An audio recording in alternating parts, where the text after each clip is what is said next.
হযরত উলামায়ে কেরাম, হাজিরানে মজলিস,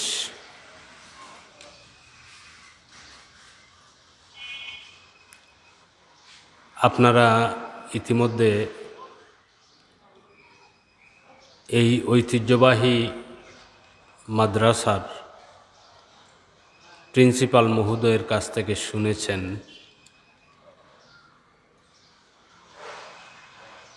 এবং এটা বাস্তবতা যে আমি বক্তা নই। ওয়াজ বলতে যা বুঝায়, অর্থাৎ ওয়াজ বলতে আমরা যা বুঝি এরকম ওয়াজ করায় আমি অভ্যস্ত নই। আল্লাহ রাব্বুল আলামিন প্রত্যেক মানুষকে ভিন্ন ভিন্ন কাজের জন্য মনোনীত করেন। ওয়াজের মতো মহান কাজটি হয়তো আমার জন্য না, কিন্তু এই ঐতিহ্যবাহী শিক্ষা প্রতিষ্ঠানের সাথে আমাদের সম্পর্কটা আন্তরিক, আমাদের সম্পর্কটা হৃদয়ের, যার কারণে যখনই প্রিন্সিপাল মহোদয় দাওয়াত করেছেন না বলতে পারিনি। আমার খুবই ভালো লাগছে যে আমার অত্যন্ত শ্রদ্ধেয়জন এই মাদ্রাসার সাবেক অধ্যক্ষ, অবসরপ্রাপ্ত অধ্যক্ষ মহোদয় আজকে উপস্থিত আছেন, পাশে বসে আছেন। ওনাদের মতো বিদগ্ধজনের সামনে কথা বলতে দুইটা দিক। একটা হচ্ছে যে আমার মতো যারা সূচনা পর্বে আছি, বক্তব্যের শুরুতে আছি, তাদের জন্য একটা ভয়ের কারণ থাকে যে ওনাদের মতো মানুষের সামনে আমি কি বলবো, কিভাবে বলবো। এটা যেমন একটা দিক। আরেকটা দিক হচ্ছে যে একটা মনের ভেতর একটা শক্তি থাকে যে আমি যদি কোনো ভুল করি তা আমার শুধরে দেওয়ার মতো, আমাকে সংশোধন করে দেওয়ার মতো একজন আমার পাশে আছেন। যাই হোক, আজকে আমি একটি হাদিস শরীফ আপনাদের সামনে পেশ করব এবং এই হাদিস শরীফের আলোকে সামান্য সময় কিছুটা কথা বলার চেষ্টা করব। আমি যে হাদিস শরীফটি পেশ করতে চাই, এই হাদিস শরীফটা সনদের দিক থেকে সহিহ। ইমাম মুসলিম রাহিমাহুল্লাহ তার সহিহ হাদিসের কিতাব সহিহ মুসলিমের মুকদ্দিমায় বা ভূমিকা অংশে এই হাদিস শরীফ খানা নকল করেছেন। হাদিসের বর্ণনাকারী হচ্ছেন সাইয়্যিদুনা আবু হুরাইরা রাদিয়াল্লাহু আনহু। সাহাবায়ে কেরামের মধ্যে 1 লক্ষেরও বেশি সাহাবী ছিলেন, কিন্তু হাদিস বর্ণনা করেছেন এই সংখ্যা, অর্থাৎ 1 লক্ষের উপরে সাহাবী, কিন্তু হাদিস বর্ণনা করেছেন এই সংখ্যার অনুপাতে যদি বলি তাহলে খুব অল্প সংখ্যক সাহাবী। খুব বেশি হলে 300 জনের বেশি হাদিস বর্ণনাকারী সাহাবীর নাম পাওয়া যায় না। মুহাদ্দিসিনে কেরাম যে সকল সাহাবী হাদিস বর্ণনা করেছেন তাদেরকে 3টা তবকায় ভাগ করেছেন, 3টা শ্রেণীতে ভাগ করেছেন। হাদিস বর্ণনার প্রেক্ষাপটে সাহাবী 3 শ্রেণীর। এক শ্রেণীর হচ্ছেন মুকসিরিন, যারা অধিক হাদিস বর্ণনা করেছেন। এই অধিক হাদিসের সংখ্যাটা হচ্ছে যে তাদের বর্ণিত হাদিস হবে 1000-এর চেয়েও বেশি। যে সমস্ত সাহাবী 1000-এর চেয়ে বেশি হাদিস বর্ণনা করেছেন, মুহাদ্দিসিনের পরিভাষায় তারা মুকসিরিন, অর্থাৎ বেশি হাদিস বর্ণনাকারী। আমি যে হাদিস শরীফখানা পেশ করতে চাই, এই হাদিসের বর্ণনাকারী সাহাবী হচ্ছেন সাইয়্যিদুনা আবু হুরায়রা রাদিয়াল্লাহু আনহু। মুকসিরিন বা অধিক হাদিস বর্ণনাকারী সাহাবীর মধ্যে তিনি সর্বোচ্চ, সবচেয়ে বেশি সংখ্যক হাদিস তিনি বর্ণনা করেছেন। ওনার বর্ণিত হাদিসের সংখ্যা কত?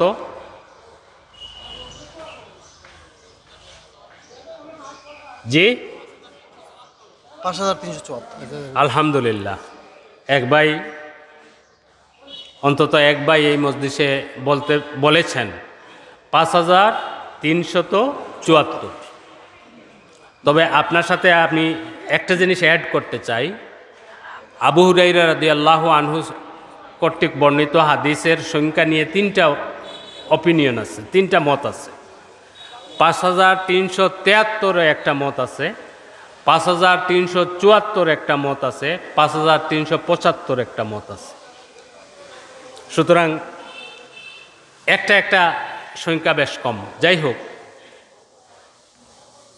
সাইয়্যিদুনা আবু হুরায়রা রাদিয়াল্লাহু আনহু বর্ণনা করতেছেন, আল্লাহ রসুল সাল্লাল্লাহু আলাইহি ওয়াসাল্লাম ইরশাদ করেছেন, সায়াকুনু ফি আখিরি উম্মতি উনাসুন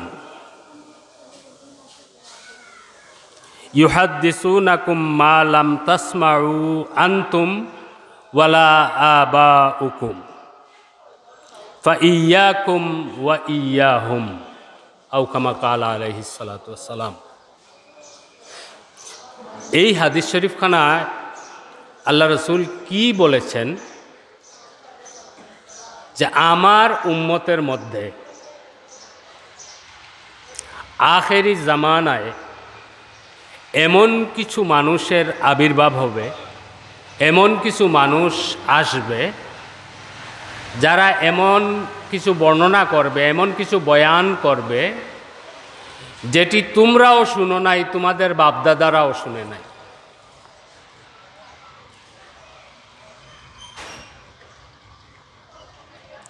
এমন বয়ান তারা করবে, এমন বর্ণনা তোমাদের সামনে বলবে, পেশ করবে যেটি তোমরা তো শুনো নাই, তোমাদের বাপদাদাও শুনে নাই। আল্লাহ রসুল এইটুকু বলে আমাদেরকে এই জামানার এইসব বক্তাদের ছড়ানো ফিতনা থেকে বেঁচে থাকার জন্য, নিজেকে রক্ষার জন্য আল্লাহ রসুল সাজেস্ট করেছেন, পরামর্শ দিয়েছেন কি করতে হবে।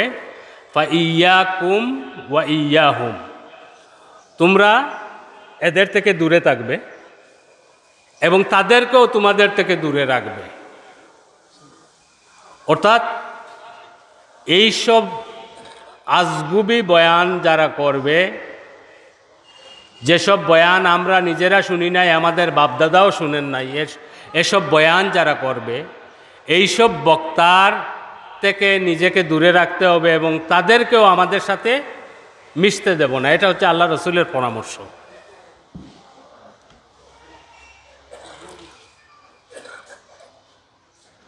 এই হাদিস শরীফ খানার আলোকে আমি কিছু কথা পেশ করতে চাই। যেমন ধরেন,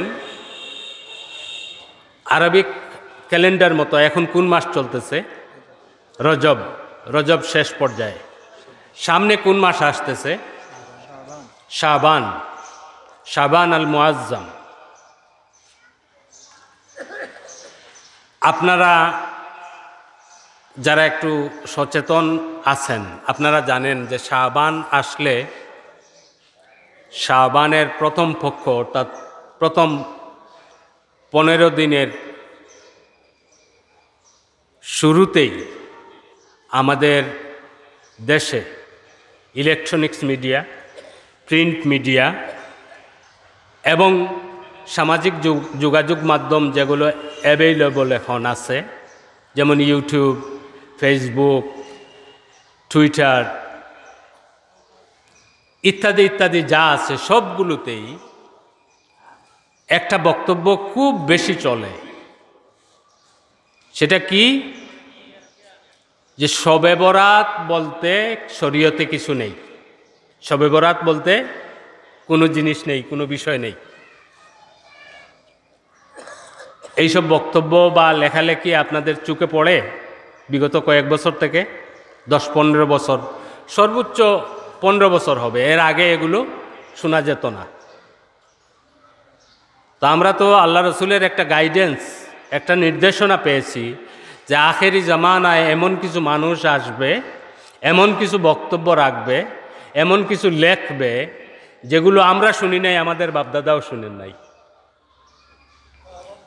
এই যে শাবান আসলেই, আগামী যে মহিমান্বিত মাসটি আসছে, শাবান আসলেই একেবারে সরগরম, মাঠ সরগরম হয়ে যায় যে শবে বরাত বলতে কিছু নেই, এগুলো ইসলামিক কালচার নয়, এগুলো ইসলামের সাথে এর কোনো রিলেশন নেই, এটা ভারতীয় উপমহাদেশের কালচার।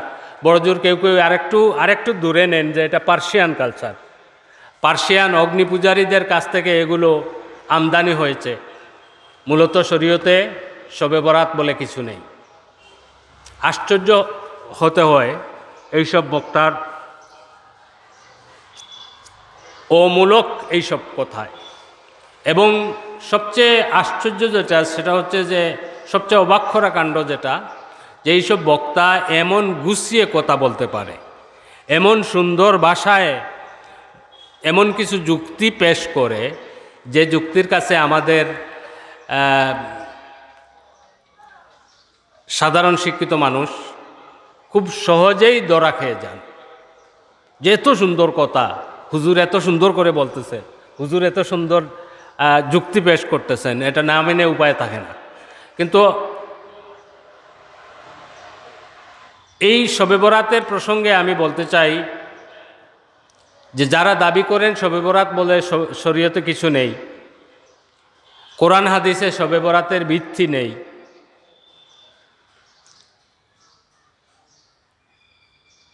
তাদের উদ্দেশ্যে এবং আপনাদের উদ্দেশ্যে আমি বলতে চাই যে শবে বরাতের ফজিলত সম্পর্কে 21টি হাদিস পাওয়া যায়। মোট 21টি হাদিস পাওয়া যায় শবে বরাতের ফজিলত সম্পর্কিত। এই হাদিসসমূহে সনদের দিক থেকে, মর্যাদার দিক থেকে সবটি সমান নয়। তন্মধ্যে একটি হাদিস একেবারে সহিহ হাদিস। এখন যারা এগুলোর বিরুদ্ধে কথা বলেন, মানুষদেরকে সন্দেহের মধ্যে ফেলে দেন, তাদের দাবি হচ্ছে যে সহিহ হাদিস ছাড়া আর কিছু মানা যাবে না। এই কথাটার মধ্যেও একটা বিরাট ফাঁকতাল আছে, সেদিকে আমি যাচ্ছি না। যে সহিহ হাদিস মানতে হবে, এছাড়া আর কিছু না। তা আমি বলতে চাই যে শবে বরাত সম্পর্কে একটি হাদিস, অন্তত একটি হাদিস সহিহ আছে। সহিহ কারা বলেছেন? পূর্ববর্তী আইম্মায়ে কেরাম, হাদিসের ইমামগণ তো বলেছেনই, এমনকি যারা শবে বরাত বলে শরীয়তে কিছু নেই, ইসলামী শবে বরাত এইসব ইসলামী বিষয় নয় যারা বলেন, তাদের কাছে হাদিসের সর্বোচ্চ ইমাম, যাকে তারা হাদিসের সবচেয়ে বড় স্কলার, সবচেয়ে বড় হাদিস বিজ্ঞানী মনে করেন, তিনি হচ্ছেন শেখ নাসিরউদ্দিন আলবানী। শেখ নাসিরউদ্দিন আলবানীও শবে বরাতের এই হাদিসটিকে সহিহ বলেছেন। কোথায় বলেছেন? ওনার লেখা 11 ভলিউমের 11 খণ্ডের একটা কিতাব আছে, সিলসিলাতুল আহাদিসিস সহিহা। অর্থাৎ ওনার এই 11 ভলিউমের কিতাবটা ওনার দাবি মতো যে সহিহ হাদিসের সংকলন।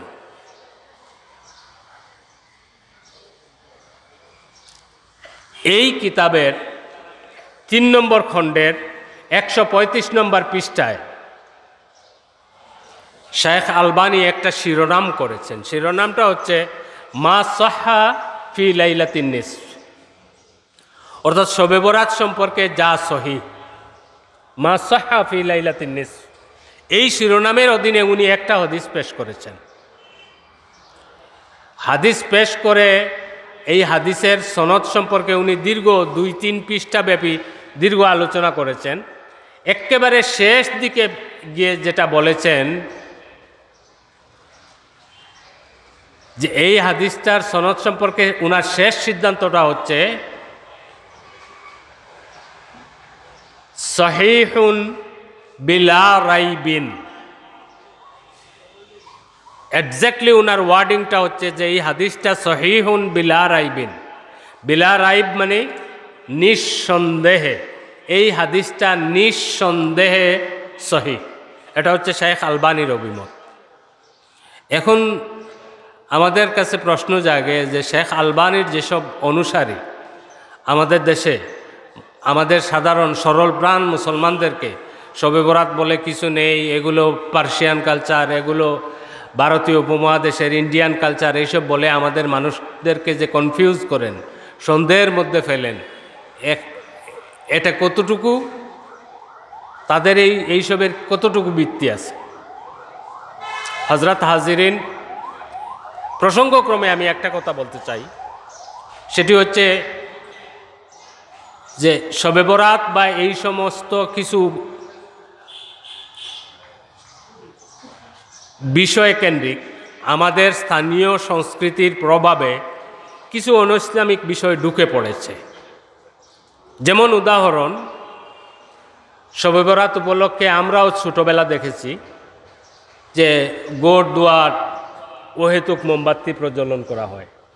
গড়ের দুয়ারে গড়ের জানালায় এগুলোতে অহেতুক মোমবাতি জ্বালিয়ে রাখা হয়। এগুলা শরীয়তের কোনো, এই কাজগুলোর সাথে অর্থাৎ মোমবাতি জ্বালানোর সাথে বা আরও কিছু বিষয় যেগুলো আমাদের সিলেট অঞ্চলে না থাকলেও অন্যান্য বাংলাদেশের অন্যান্য অঞ্চলে আছে, বিশেষ করে ঢাকা কেন্দ্রিক কিছু সংস্কৃতি আছে শবে বরাতকে কেন্দ্র করে। যেমন খুব বেশি পটকা ফাটানো হয়, আতশবাজি করা হয়।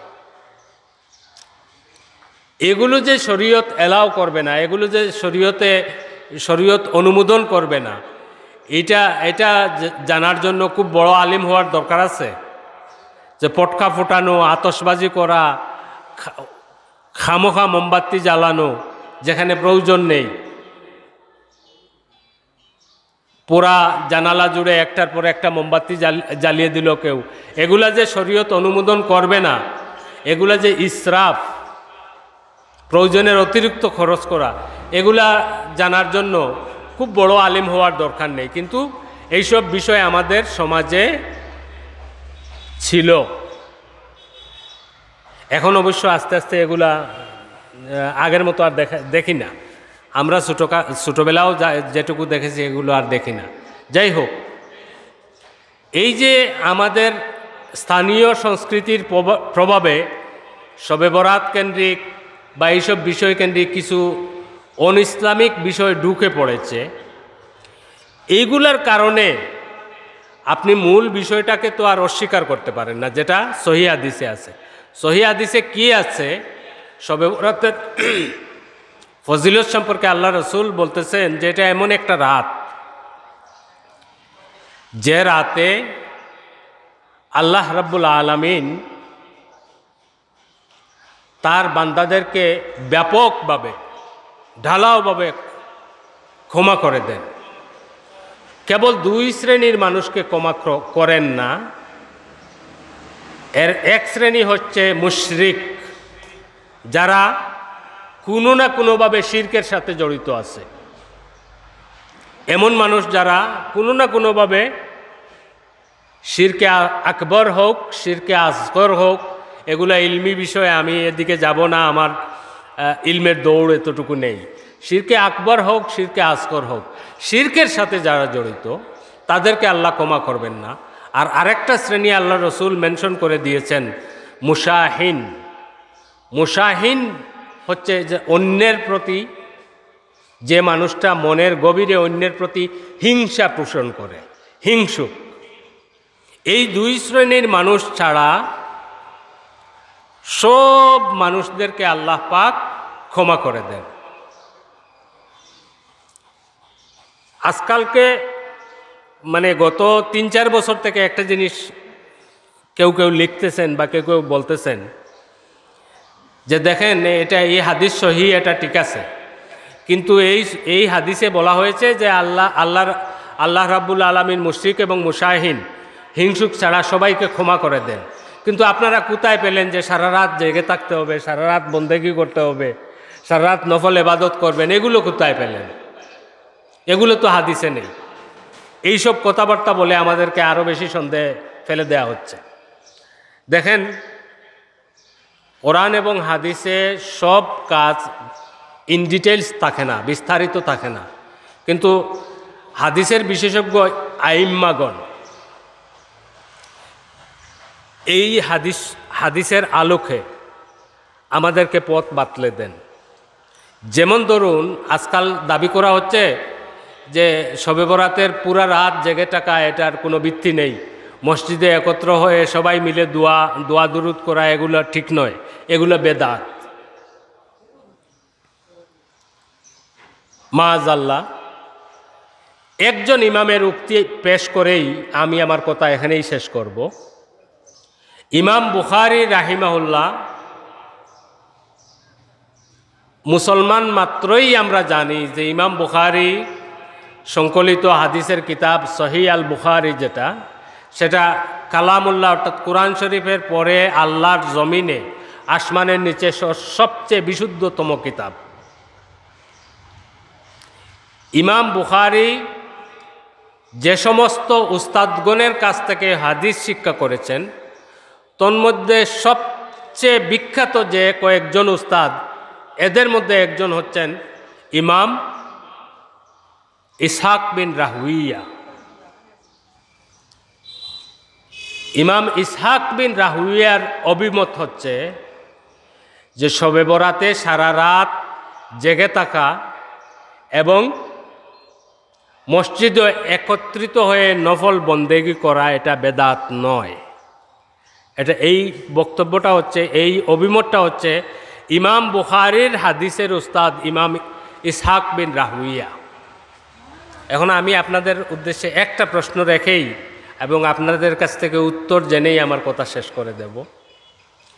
বর্তমান সময়ে আমার মতো কোনো হুজুর একটা জিনিসকে বেদাত বললেন, আর এই জিনিসটাকেই ইমাম বুখারীর হাদিসের উস্তাদ ইমাম ইসহাক বিন রাহুইয়া বললেন যে না, এটা বেদাত নয়।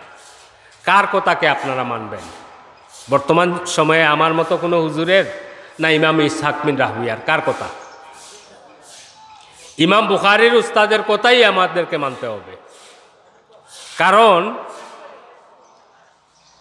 জমানার দিক থেকে ওনারা কয়েক শতাব্দী, কয়েকশো বছর আগের, ইলমের দিক থেকে ওনারা মহাসমুদ্র। হাদিসের ইমাম বুখারীর মতো মানুষের উস্তাদ যিনি। এবং আরেকটি তথ্য এখানে বলে রাখি যে ইমাম বুখারী তার সহিহ আল বুখারীতে যে সমস্ত হাদিস সংকলন করেছেন, তকরার সহ, পুনরাবৃত্তি সহ ৭,০০০-এর কিছু উপরে হবে, কিন্তু ইমাম বুখারীর কাছে ১,০০,০০০ সহিহ হাদিস ছিল ওনার সংগ্রহে। কিন্তু এই সহিহ আল বুখারীতে এত কম হাদিস উনি কেন আনলেন? উনার নিজের বক্তব্য হচ্ছে যে উনার এই যে উস্তাদের কথা আমি বললাম, ইমাম ইসহাক বিন রাহুইয়া একদিন বলেছিলেন যে সহিহ হাদিসের যে ভান্ডার, এখান থেকে কেউ যদি ছোটো একটা সংকলন করত, কিছু সংখ্যক হাদিস নিয়ে একটা গ্রন্থ যদি কেউ করত, এটা উম্মতের জন্য খুবই উপকারী হতো। ইমাম বুখারী রাহিমাহুল্লাহ তার উস্তাদের এই কথাকে মানতে গিয়ে, উস্তাদের এই কথার তামিল করতে গিয়েই তার সংগ্রহে থাকা ১,০০,০০০ সহিহ হাদিস থেকে তকরার সহ, পুনরাবৃত্তি সহ মাত্র ৭,০০০-এর মতো হাদিস এই তার সহিহ বুখারীতে সংকলন করেছেন। হাজিরানে মজলিস, আমি তো এই মাত্র একটা বিষয় বললাম। এরকম সময়ে সময়ে আপনাদের সামনে যেগুলো হাজার বছর ধরে, শত শত বছর ধরে যেগুলো মীমাংসা হয়ে গেছে, এরকম মীমাংসিত বহু মাসআলা এখন দেখবেন যে বর্তমান যুগের বিভিন্ন শায়েখগণ খামোখাই এগুলাকে মাঠে এনে আমাদেরকে বিভ্রান্ত করেন, আমাদেরকে সন্দেহের মধ্যে ফেলে দেন যে এতদিন কি করে আসলাম, কি শুনে আসলাম, এখন হুজুর বলতেছেন যে এগুলো হাদিসে নেই। যখনই এইসব বক্তব্য আপনাদের সামনে আসবে, দয়া করে আল্লাহ রসুলের যে হাদিস আমি পেশ করেছি আপনাদের সামনে, যে আখেরি জামানায় আমার উম্মতের মধ্যে, দেখেন এখানে আল্লাহ রসুল ক্লিয়ার করে দিয়েছেন যে এইসব যারা বর্ণনা করবে এরা অন্য কোনো ধর্মের লোক না, ইসলামের মধ্যে, ইসলামের অনুসারী, এই উম্মার অংশ তারা।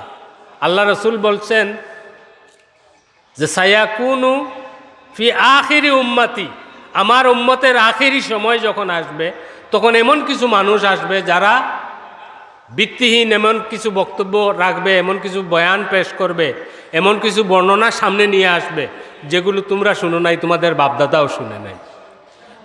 এবং এদের কাছ থেকে সরে থাকতে, এদের সাথে দূরত্ব বজায় রাখতে আল্লাহ রসুল আমাদেরকে নির্দেশ করেছেন। আল্লাহ রসুলের এই নির্দেশ যেন আমরা যখনই নতুন কিছু আমাদের সামনে আসে, আল্লাহ রসুলের এই নির্দেশকে যেন আমরা স্মরণ করি এবং এগুলো থেকে যেন বেঁচে থাকি। ওয়ামা আলাইনা ইল্লাল বালাগ। আমি শেষ দিকে এসে আমার কথা শেষ, সবাইকে নিয়ে একটি দোয়া আমি পড়তে চাই, যেহেতু দোয়াটা এখন পর্যন্ত আমার নিজেরও মুখস্থ হয় নাই, যার কারণে আমি দেখে দেখে বলবো। এই দোয়াটা হচ্ছে সিহাসিত্তার অন্যতম কিতাব জামিয়া তিরমিজি বা সুনন তিরমিজি। ইমাম তিরমিজি রাহিমাউল্লাহ হাসান সনদে হাদিস বর্ণনা করেছেন আবু হুরাইরা রাদিয়াল্লাহু আনহুর কাছ থেকে। আল্লাহ রসুল বলেছেন যে যখন কিছু মানুষ কোনো মজলিসে বসবে এবং অনেক সময় ধরে কথাবার্তা বলবে, শুনবে, এই কথাবার্তা বলতে গিয়ে যে ভুলচুক হবে, যে গলত হবে, যে মিস্টেক হবে, যে গুনায়ে সগীরা হবে, এগুলাকে ক্ষমা করে দেওয়া হয় মজলিসের শেষে একটা দোয়া পড়লে। হাদিসের ইমামগণ এই দোয়াকে বলেছেন কাফফারাতুল মজলিস।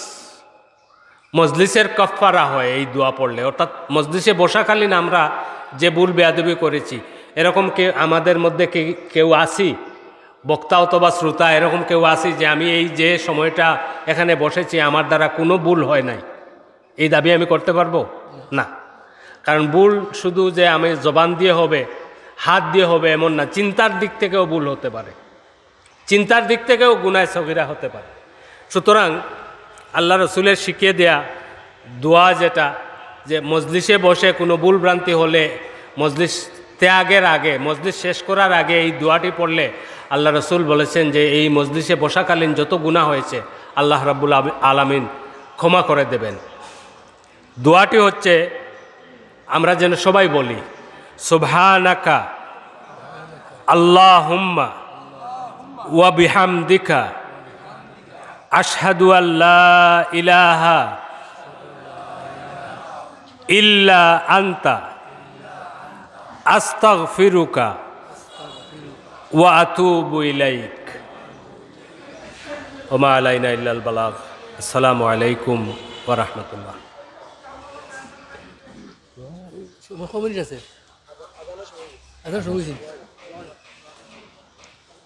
আল্লাহুম্মা আমিন। রব্বানা যালামনা আনফুসানা ওয়া ইল্লাম তাগফির লানা ওয়া তারহামনা লানাকুনান্না মিনাল খাসিরিন। রব্বানা ইগফির লানা ওয়া লিওয়ালিদাইনা রব্বিরহামহুমা কামা রাব্বায়ানি সগীরা। রব্বিরহামহুমা কামা রাব্বায়ানি সগীরা। মালিক মওলা, আমরা যারা নয়া ফুন্না বাবা মা রাইছি, আল্লাহ জীবনভর আমরার মা বাবায় আমরারে যে দয়া মায়া এহসান করিয়া গেছেন, ইতার বদলা দেওয়ার সাধ্য আমরার নাই। আল্লাহ রহমান রহিম মৌলা আমরার খবরবাসী মা বাবারে তুমি আল্লাহ মায়া করি রাখিও, মাফ করে দিও। যারারে মাফ করে দিছ দরজা বুলন্দ করিও ইয়া আল্লাহ। আল্লাহ তুমি আল্লাহ দয়া করি আমরা যারার মা বাবারে হায়াতে রাখছো, হায়াতে বরকত দেও, জানো আরাম দেও, খেদমত রাজি রাখবার তৌফিক দেও ইয়া আল্লাহ। আল্লাহ আমরা হাজিরানে মজলিসর কোনো একজন মানুষরেও মা বাবার নাফরমান আওলাদ বানাইও না আল্লাহ। জীবনে যতদিন বাঁচাইয়া রাখো আমরার মা বাবা সাথে যায় কেরামর লাগি নে খিয়াতগার বানাইয়া রাখিও। আমরার মা বাবায় জীবনভর আমরার হক যত দোয়া করিয়া গেছেন আল্লাহ, আমরার বদখারির কারণে এটা দোয়া হলরে বেকার যাওয়াইও না আল্লাহ। আল্লাহ আমরার বেমারি হলরে শিফা দেও ইয়া আল্লাহ। আমরার বেমার নিয়ামত রে শিফা নিয়ামত দি বদলি দেও ইয়া আল্লাহ। আমরার গরিব হলর গুরবত দূর করো, আমরার লাগি হালাল রিজকের দরজা খুলি দেও ইয়া আল্লাহ। করজমন্দ হলর করজ আদায়ের তৌফিক তুমি আল্লাহ দেও ইয়া আল্লাহ। আল্লাহ যতদিন বাঁচাইয়া রাখো হক্কানি রব্বানি ওলামায়ে কেরাম আউলিয়ায়ে কেরামর অনুসারী বানাইয়া রাখিও। কিয়ামতের ময়দানও আমরারে তোমার ওলি অকল থেকে জুদা করিও না ইয়া আল্লাহ। ওয়া সালামুন আলাল মুরসালিন ওয়ালহামদুলিল্লাহি রাব্বিল আলামিন। আমিন আমিন।